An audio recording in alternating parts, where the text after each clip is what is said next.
Halo, assalamualaikum warahmatullahi wabarakatuh. Kembali lagi di channel aku Nursuci Hairunisa.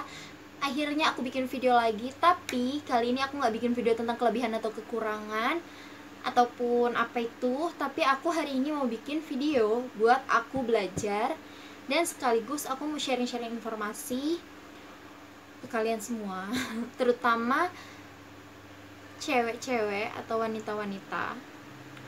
Karena pembahasan belajarku kali ini lumayan sedikit sensitif because ini tentang pelajaranku di kampus ya. Tapi aku nggak ini sih, cuma aku belajar ini dari buku. Ini bukunya. Aku belajar dari buku ini karena aku pikir pandemi ini kan cukup lama. Kalian bayangin, aku aja udah nggak masuk kuliah itu dan mulai daring itu sekitar 4 bulan ya, 3 bulan lebih gitulah, atau 4 bulan. Kayaknya otakku udah mulai kosong, gak terisi gitu kan. Karena jujur aku anaknya males banget buat baca. Aku lebih sering nonton atau ya melihat cara belajarku seperti itu, bukan yang baca buku terus-terusan. Jadi aku rasa agar ilmuku sedikit bermanfaat untuk diriku sendiri dan untuk orang lain tentunya, jadi aku bikin video ini dan aku mau share di YouTube. Kali aja ada yang butuh juga. Oke, langsung aja kita lanjut. Belajar tentang apa sih? Jadi hari ini aku mau belajar tentang kehamilan. Kehamilan tuh kalau nggak salah ya, itu pelajaranku saat di semester 1 dan 2. Seingatku sih, semester 2 tuh masih ngebahas. Semester 1 kan masih awal-awal banget tuh. Terus semester 2 udah mulai tuh lebih intens belajar tentang kehamilannya.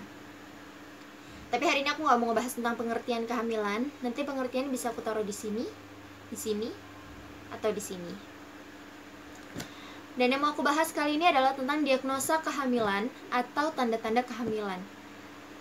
Oke, jadi aku berpatok dengan buku ini karena aku nggak mau salah kasih informasi kepada orang lain, dan aku juga nggak mau sampai melupakan apa yang ada di buku gitu. Jadi aku tetap harus berpatok dengan buku dan aku cukup harus bisa membacanya.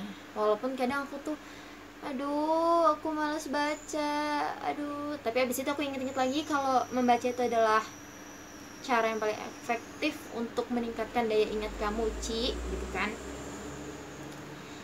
Oke, lanjut ke topik kita, yaitu di diagnosa kehamilan atau tanda-tanda kehamilan. Ternyata tanda-tanda kehamilan itu dibagi menjadi 3, yaitu tanda dugaan, tanda kemungkinan, dan juga tanda pasti kehamilan.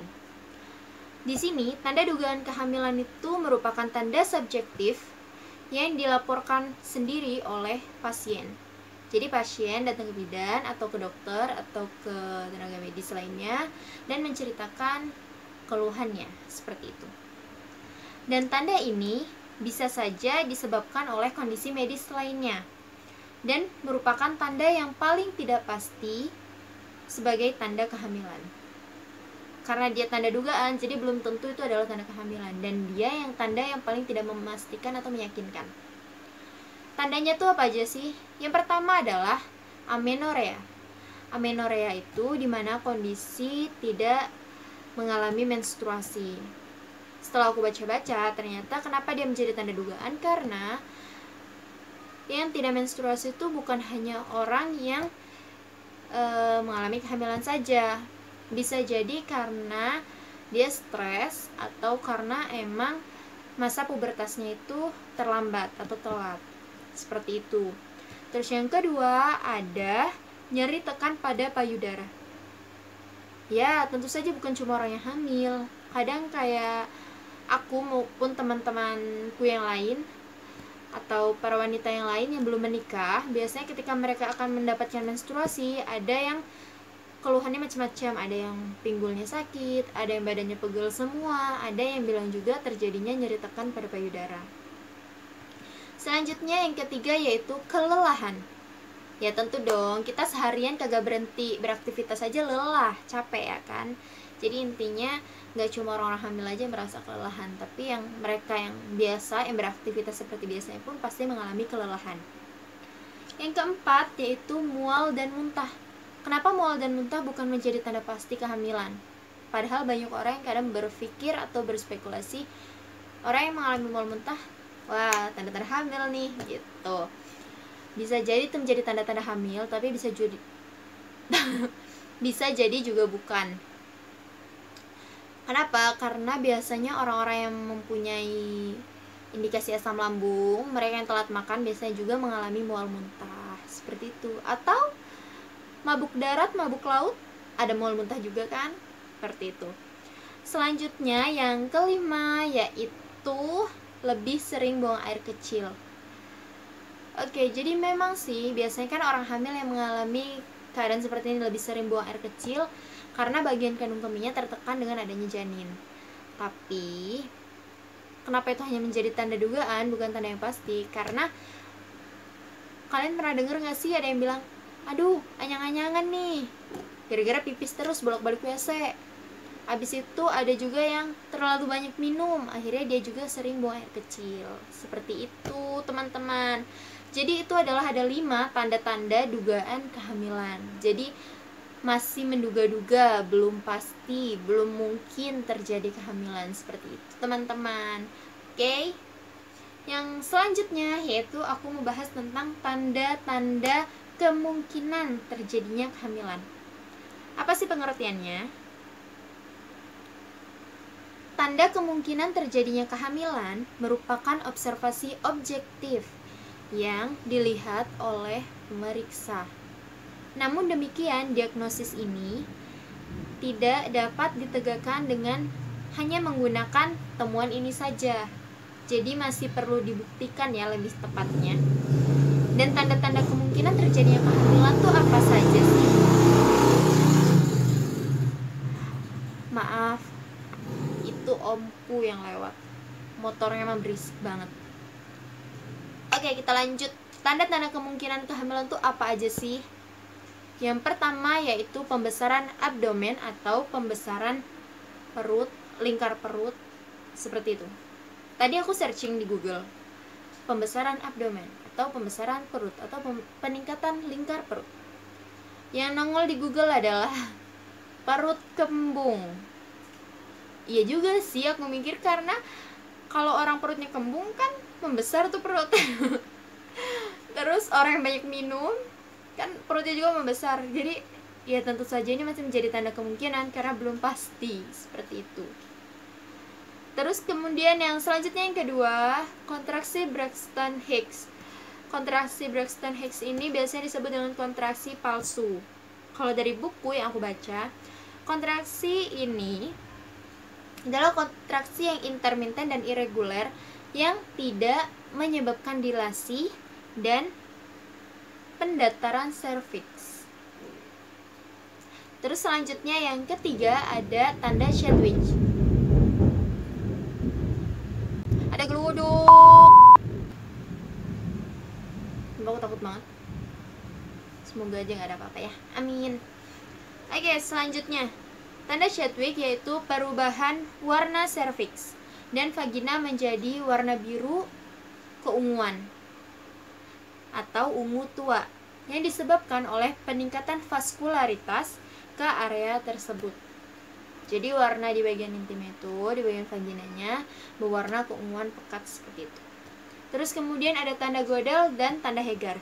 Kalau tanda Godel itu adalah pelunakan serviks dan tanda Hegar itu merupakan pelunakan segmen bawah rahim. Kalau aku lihat di YouTube, aku lihat di Google itu melalui pemeriksaan untuk mengetahui itu. Kemudian ada tes kehamilan positif.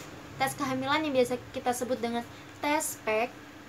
Ya, kenapa tes kehamilan positif masih menjadi hal yang kemungkinan belum pasti? Karena kalau yang dari aku baca ya, kan tes kehamilan positif itu karena adanya hormon human chronic gonadotropin atau HCG di dalam urin. Ternyata nggak cuma ibu-ibu hamil atau wanita-wanita yang hamil yang memiliki hormon HCG ini dalam urinnya. Bisa jadi wanita-wanita yang mengkonsumsi obat-obatan yang mengandung HCG juga bisa, atau penggunaan tes PEG yang bisa jadi penyebabnya. Oke deh, kurang lebih itu tadi ada 6 tanda kemungkinan kehamilan.